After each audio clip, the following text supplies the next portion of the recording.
Hey, what's up? I'm Matt Keddy from Keddy Woodshop, and I'm going to show you some resin color basics. You're going to need some epoxy, some black diamond mica powder, a mold release, and a random piece of wood.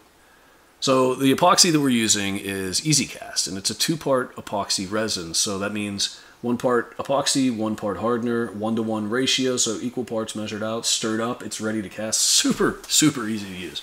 It's actually harder to say all that than it is to use it.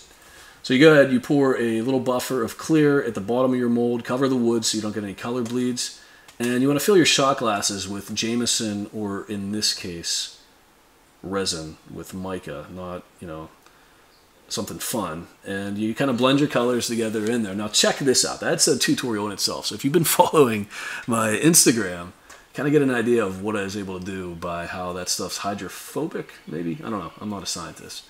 But there we go. There is our base color, which we're using Amazon green, I think is the name. Maybe it's jungle green. I don't know. I'm probably making that up. So the green is going to be like the kelp, the floor, like a lot of the cool vegetation that you find in an ocean.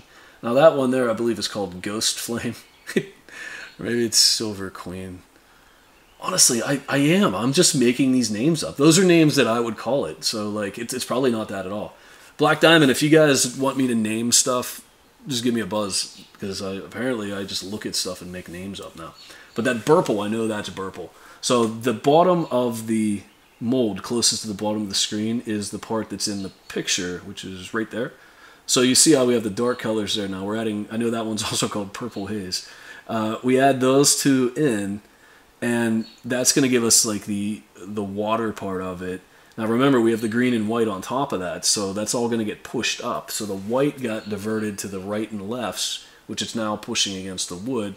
The purple is just in the middle. Now I added some more green because we had it laying around, but it doesn't matter because most of that's going to get cut off anyways.